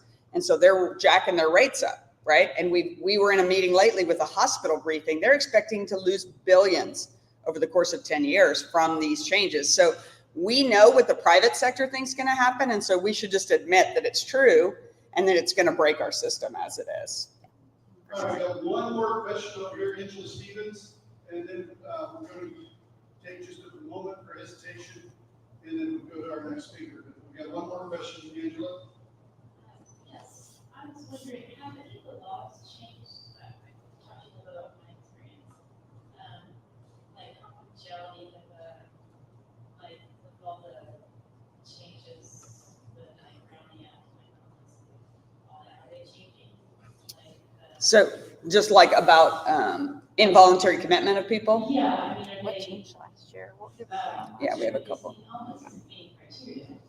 Yeah, so the legislature passed a bill last year. Okay, 3 years ago, we passed a bill, Republicans passed a bill that allowed for kicking people off state property, which I had concerns because in my district, that means people are, instead of sleeping under the bridge, are going to be sleeping in our neighborhoods, right? It doesn't solve the problem at all. Last year, a bill passed, but the governor vetoed that would have removed homelessness as an exclusion for involuntary commitment. So when they're looking, I don't know if I can go, anyone who wants to get deep in it, call me, we'll talk about it. But, we have very strict criteria for involuntarily committing people. And that's for a reason, because it's not okay to take someone's civil rights away unless you have really specific reasons for it. Oh, go ahead. Is there a way you recommend to bring attention to like NDEAM, with like they're going in for medical vision, people like can't leave because I can walk. I don't understand what you just said. At my entry, I was able to walk, and I was there's criteria that they said. Was it at a rehabilitation center? No, it was at CNP site. Okay. I made a doctor mad after treating my husband, and she can't eat 6 weeks. Yeah, there haven't, as far as confidentiality changes, and I think that was the original specific, there haven't been any changes on confidentiality. I mean, your HIPAA rights still stand. And I mean, if there are ways that folks are abusing those, I mean, there are ways in which to file complaints through either the ADA or through civil rights. If those offices still exist. Well, sure. But locally, there are some, like the Disability Law Center. Yeah, Disability Law Center's working their tail off trying to represent people who've been wronged in this regard. And I mean, it's upsetting you face that, because a lot of folks face the other, which is that when folks are in serious crisis, they need help, trying to make sure they get that help. We've dealt with that around, like I passed a bill with Representative Nicole Miller around, and I think actually Rep. Walke might have given it to me, from a constituent who was trying to care for her homeless sister who was, deep in delusions and could not understand that she needed help and how to do that she didn't want her in a police car. Like, we want to keep people with mental illness out of police cars and in appropriate care. And anyway, that's a huge challenge, but. All right, great questions, folks, great questions. Thanks very much. Let's give them a round of applause. Thank you so much for your time. But before you go, I had a little gift for you. I would appreciate you so much. That's Kevin. We're just happy to be here. Plus, that stew is delicious. She really likes the hobo stew. There's eggs, yeah. Thank you. Appreciate you. Thank you. Appreciate you so much. You bet. You bet. So I was in Senator Hicks' Senate district, and then I changed to Julia Kirk when they changed the boundaries around. But the person I'd like to introduce next is my former House District representative, COLLIN WALKE of House District 87. When we moved into our home, he had already run once before, and I thought, this is really a tenacious guy. I liked him a lot, and I've only grown to like him more all over time. Colin, thank you. Thank you. Good Well, good afternoon, everyone. I know we're running a little short on time. My name is Lori's husband. Okay, we are listening. Good. Yes. So my assignment today was to introduce the Reverend Dr. Lori Walke, and I will tell you that the primary reason why I was able to represent Ms. Cox was because of my wife.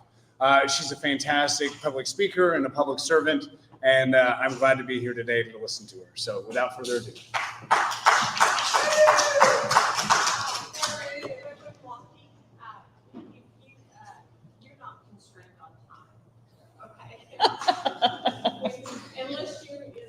What a terrible thing to say to a preacher. You're not constrained on time. Well, thank you, friends. It is really good to be here. Usually, when I get up and speak and do the cursory thank yous, the next line is always, how are y'all doing? Okay. Meh. Yeah, I'm actually not going to ask you that because I know how you're doing. Everyone I know is concerned. Concerned as in troubled, bothered, upset, angry, anxious about our national political climate, about our local political climate, concerned about climate change, concerned about people being disappeared off the streets and deportations, concerned about the separation of church and state, about the federal workforce and tariffs and taxes and Teslas.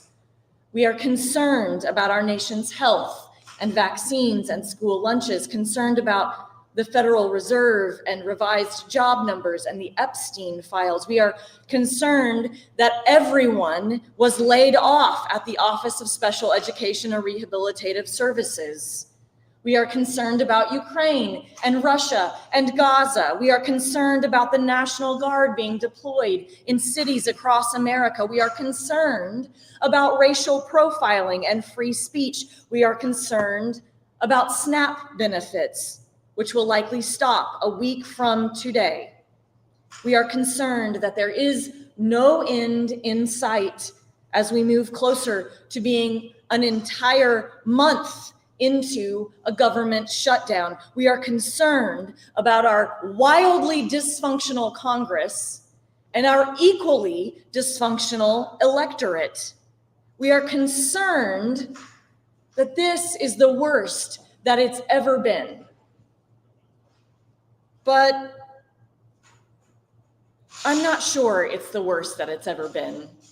For those of you who have read John Meacham's book, And There Was Light, Abraham Lincoln and the American Struggle, you will remember the story of anti-slavery Senator Charles Sumner, who on the floor of the Senate in 1856 gave a speech denouncing Senator Andrew Butler.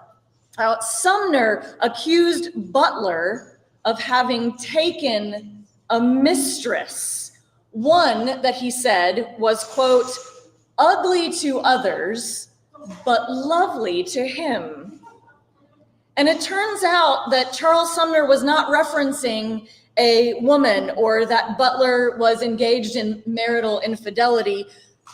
Sumner was saying that Butler's devotion was to the enslavement of Black people. Butler's mistress was slavery, and he was attending to slavery as if he were in love.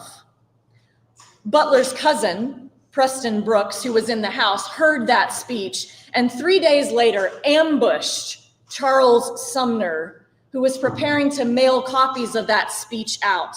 And Preston Brooks struck Charles Sumner with a cane again and again and again, blows raining down in sickening thuds until Sumner was unconscious, bleeding profusely and severely injured. In fact, Charles Sumner was so gravely injured that he was not able to resume his seat in Congress for 3 years.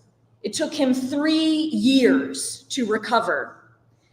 And meanwhile, Congress investigated Preston Brooks, the man who assaulted Sumner, but they failed to censure him, as in they couldn't even pass a resolution that said, oh, we can't beat people on the House floor. They couldn't even do that. And then to make matters worse, Preston Brooks resigned his seat in Congress, and he went back home and asked people to reelect him, and they did. Talk about a dysfunctional Congress and a dysfunctional electorate. And this is just but one example of the things that America has been through and faced in its history. Has always been something, or rather there have always been some things. Violence and partisan jackwagonry has always been a constant. Slavery wasn't abolished until 1865 and was replaced almost immediately with black codes and the proliferation of Jim Crow laws. High-profile assassinations were rampant between 1963 and 1968, and it included JFK, Malcolm X, Martin Luther King Jr., and Robert Kennedy. During the 1970s, protest bombings in America were commonplace. In a single 18-month period between 1971 and 1972, the FBI counted 2,500 bombings on American soil, which equals almost 5 a day.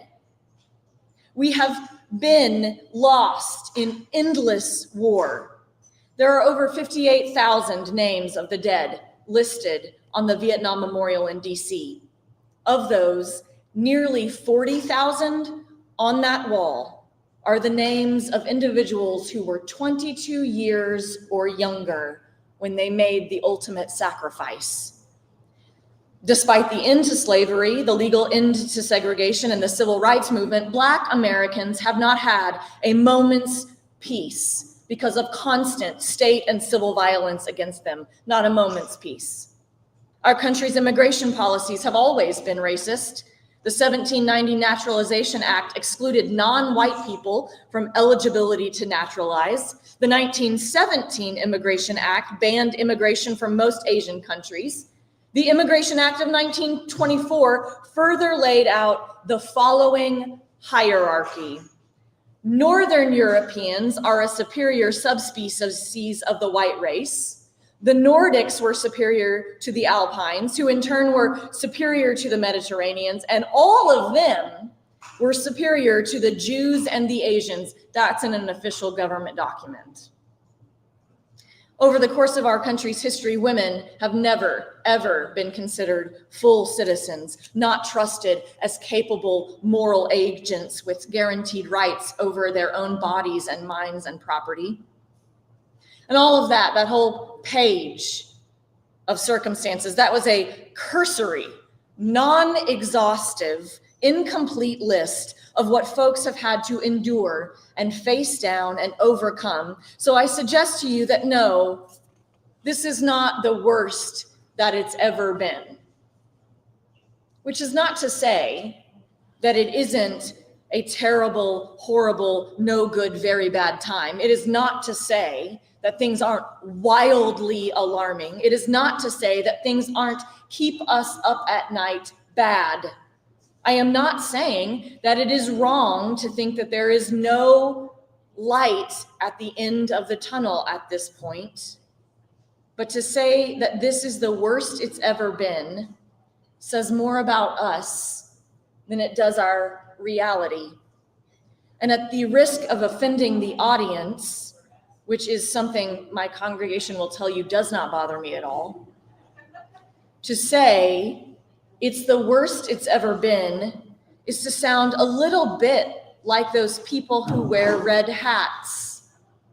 It is to say that we have not been paying attention, that we have not been listening to those who have been struggling. We have not been unthinking, unaware, and insensitive to the fact that violence, injustice, and flat out evil has been happening all around us before 2016. And yet some of us are acting like this is a fresh, new chaos to experience. And while this may be unfamiliar, it is not fresh or new. These are the leftovers of justice delayed and denied. It is our country's unfinished business. It is our work left to be done on America's original homework assignment. That original assignment dates back to the summer of 1787. And it was then that the American dream was put to paper, articulated in the preamble to the Constitution of the United States. Many of us were made to memorize it in elementary school, so please do join me if you can. We, the people of the United States, in order to form a more perfect union, establish justice, ensure domestic tranquility, provide for the common defense, promote the general welfare, and secure the blessings of liberty to ourselves and our posterity, do ordain and establish this Constitution for the United States of America. It was our way of saying that we intend to establish justice, this phrase that gives us a sense of moral rightness, of equality, and of fairness. We intend to ensure domestic tranquility and provide for the common defense. This demonstrates our government's duty to maintain a sense of peace within its own borders and establishes its commitment to protect its people from foreign threats. We intend to promote the general welfare. This means that we are going to work for the common good. And of course, over the centuries, what constitutes the common good has changed significantly, and it is still being refined. And we intend to secure the blessings of liberty to ourselves and our posterity.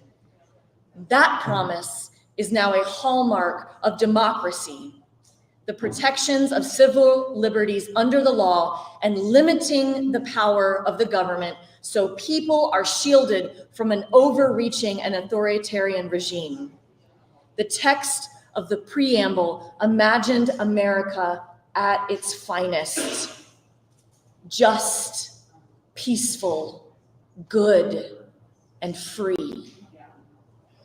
Sharon McMahon continues, with astonishing regularity, Americans have held fast to these ideals despite the clickbait stories that pretend calamity. And America has too often fallen short of these standards. Both of these things can be true at the same time. America has been just, and it has perpetrated injustice.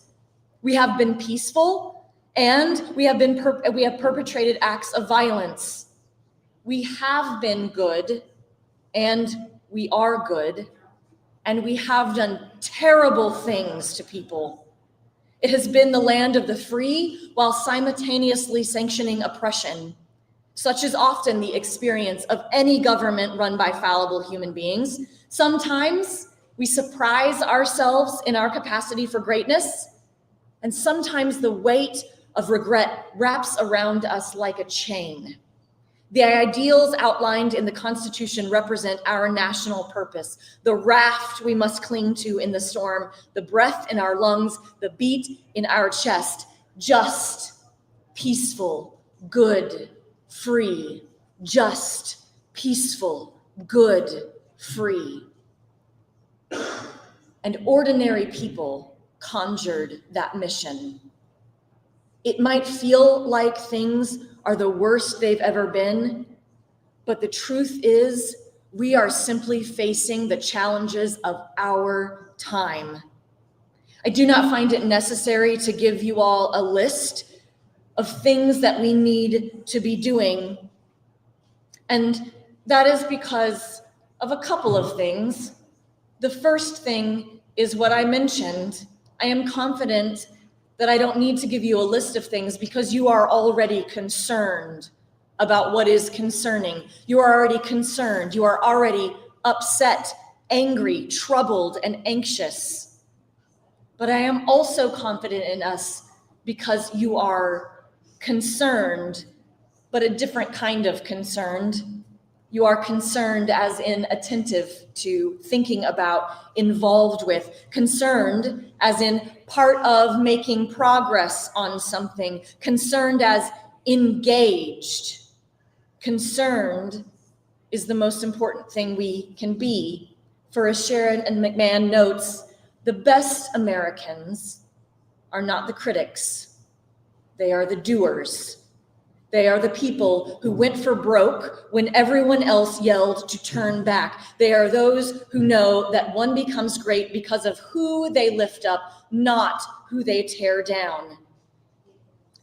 I have learned that no one reaches their final moments of mortal existence and whispers to their loved ones, "I wish I had gotten in more sick burns on Facebook." Friends, keep being concerned. Keep being bothered and troubled and upset and angry and anxious, but also continue to be concerned, attentive to, thinking about, and involved. I mean, this is what the purpose of the Democratic Disability Federation is about, isn't it? It's not just a get-together with a good soup selection.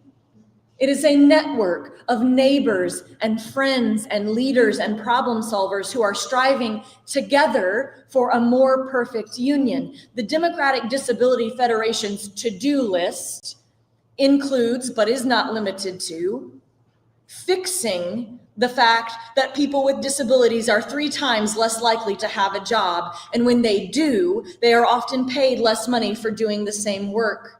On our to-do list is expanding accessible public spaces so that it just becomes the way things are.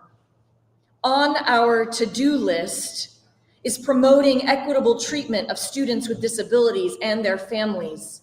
On our to-do list is supporting home and community-based care and ending sub-minimum wage.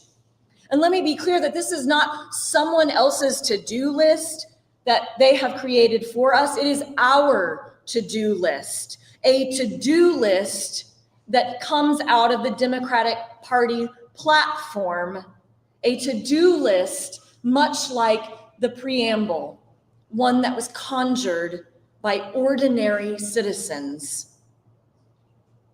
The work has never been linear. It has never been neat and tidy.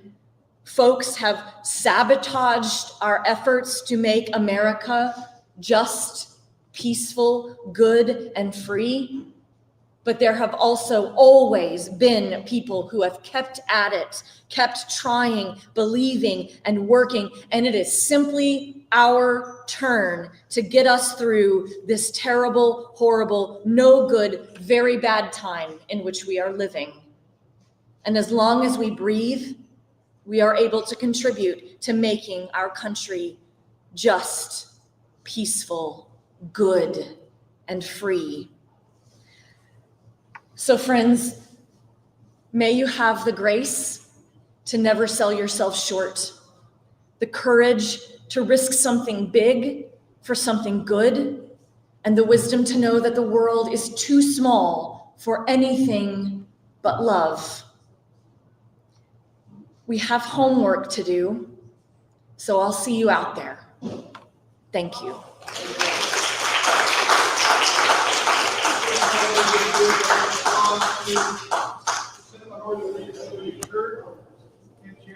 So please thank these young ladies for their effort to be here today to support us. Thank you so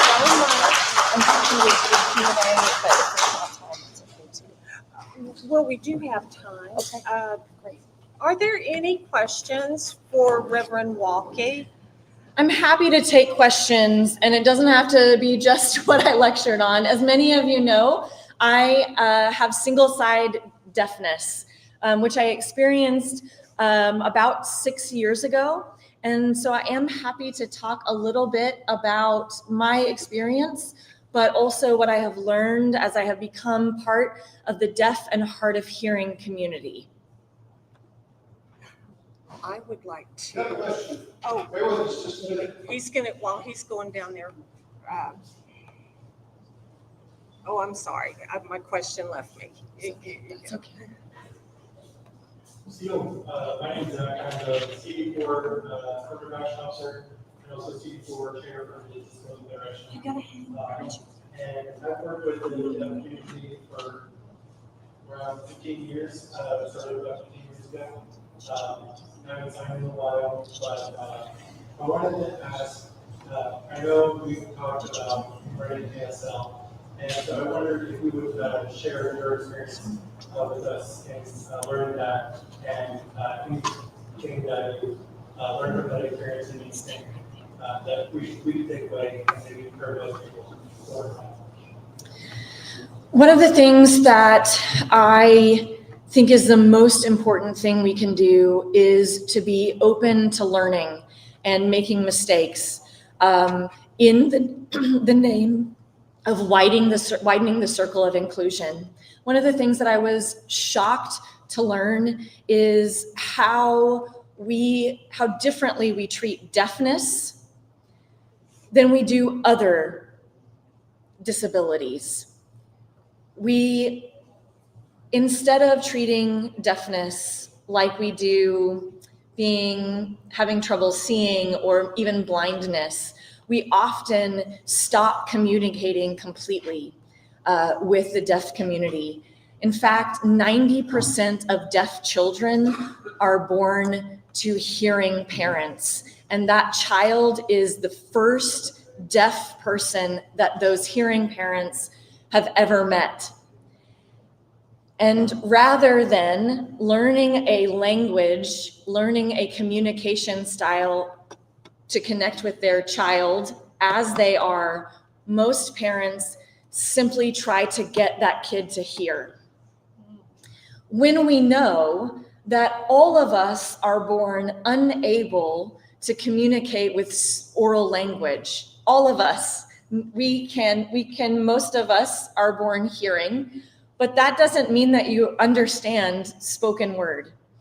I think that if we were to really emphasize learning ASL, implementing it as a required second language, that it would help from birth to death all Americans, right? It would empower our children who it takes years and years for them to be able to communicate with spoken word. They can communicate much easier with sign. And then of course, many of us associate deafness with the elderly. And it is true that many of us lose hearing as we age.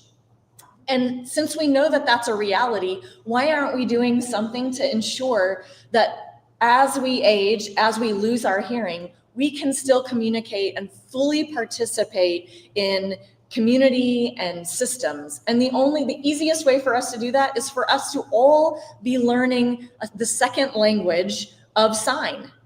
The thing that the really easy thing that I encourage people to do that we can all do when we are in any situation is to think about what kind of hearing environment we're entering into.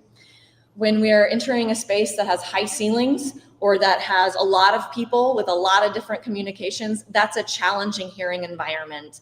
Whether you are completely deaf or whether you are hard of hearing, or if you have fine hearing, it can get really difficult to hear what's going on. Earlier we had, I was so grateful that we are insisting on people using microphones. It's not simply that it's making it louder. That doesn't always necessarily make it easier for me to hear. It does improve the chances that I will be able to understand what is being communicated. But what would be even better is if we just regularly had interpreters at every public meeting that we had. What many people don't know is that it took 10 months until October of 2020 for the White House to start using an interpreter during White House briefings during COVID. Can you imagine not being able to get firsthand information about the most deadly pandemic our society has experienced until 10 months into the process? That is wild, and we cannot repeat that mistake. I'd like to snitch on my mom's a little, maybe every time we drive past her house, my mom wants to home and say, "Boo, Lori." No. There are Loris everywhere, Roger. It's okay.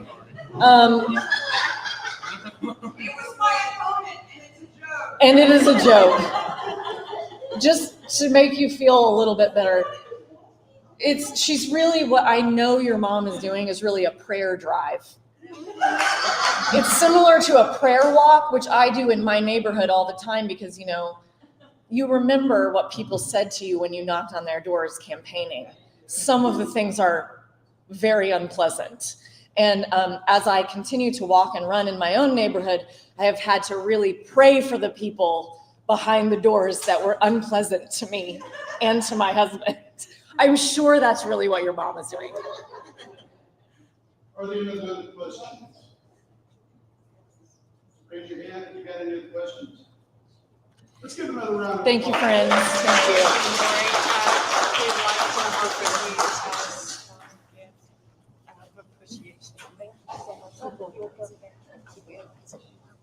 Let's also give a round of applause for Barbara as the president.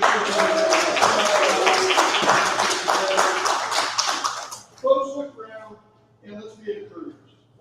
Yes. Don't be discouraged. This is a great opportunity for us. We can spread the word. We can spread the excitement about our experience here today. Folks, this is the first of these soup socials. This is not the last. So as the very first one, we have to be proud that we have accomplished greatness getting 30 people here. Yes. That is phenomenal. Let's give Barbara another round. No. I thank you for all this.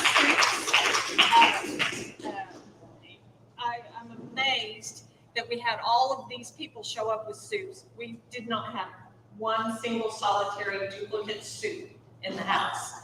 All very unique. So we've had a tie. We've ended up having, we have more votes. Oh, 4. Okay, so we have a winner.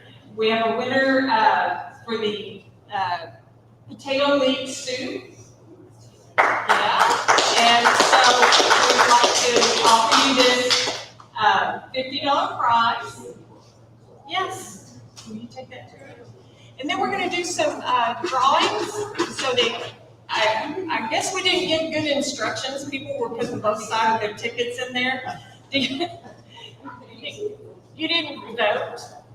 You didn't vote. Are you giving it back? Okay, thank you. She's donated her prize money. Thank you.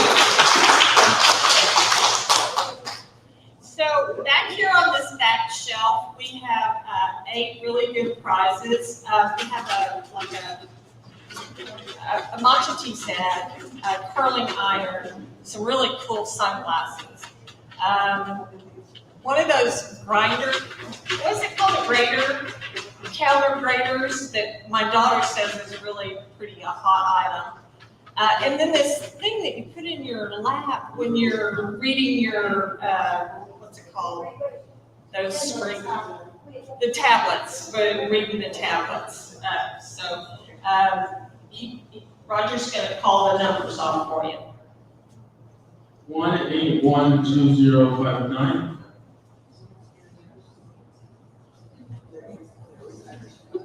Okay, pick another one. Oh, it's Carrie Hicks. Carrie, you get first pick, whatever you want. Huh? Huh? Oh, she give it out? Oh, I was going to let them pick. Huh? She was going to let him pick.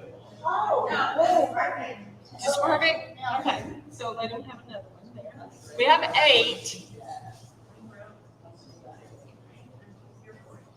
1812050. All right. That's one of my officers. I have 2 of my officers here. Corey Wallen from CD1. Tulsa. He came into some new kidneys a couple of months ago. After being on a wait list for a long time. Okay. All of them start with 18120, so I'm just going to say the last 2 numbers. Okay. 55. Last 2 numbers, 55. Okay. There we go, Michael. Mike.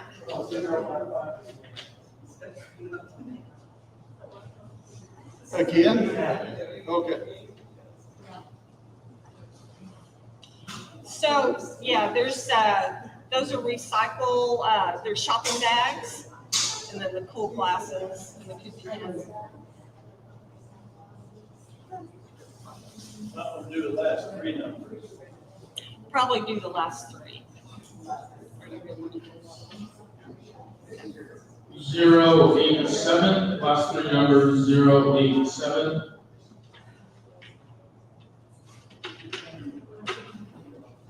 Okay, let's Oh, try. here it is, over against the wall. Oh, Taylor.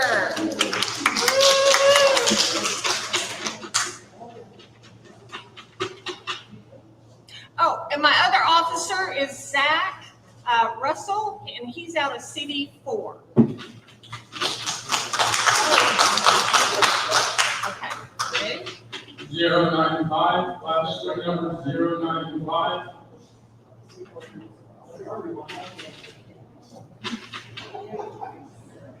Anybody see her? Oh, there it is. We got a winner.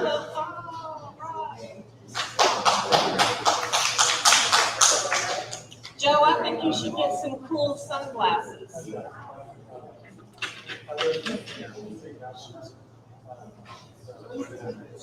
Okay. All right, ready? Last 3 numbers, 019, 019. Last 3 numbers, 019. Oh, we got a winner.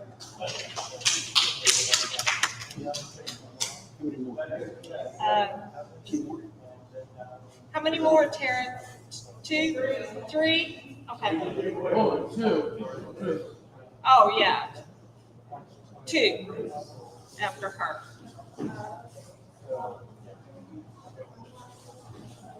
Okay, you ready? Last 3 numbers, 017, 017.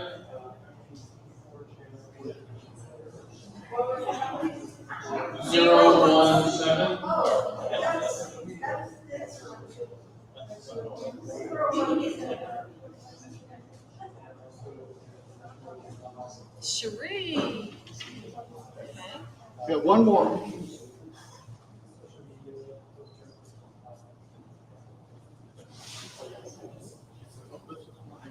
Hey, you won. Good job.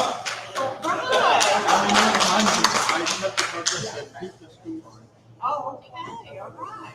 So I think you got the lap pillow thing. Do you read a Kindle? That's what they're called, Kindles. Yeah. So I want to thank everyone that brought soups. I know that there wasn't a big turnout. I think that this will grow as we go along. Our mission is to be supportive of our candidates. With Senator Hicks' help and someone from the House, I'll have better mailing lists where I can get in touch with candidates to personally invite them to participate. So thank you again for everything, Joe, friends. We appreciate all of you coming out and spending some time on your Saturday afternoon. Thank you. See you next year. All right, that's going to conclude what we're doing today. And again, to just re-say what was said already, thank you for coming. Thank you for your participation. And thank you for spreading the word. Because like I said, this is not the last. This is the first. So thank you again.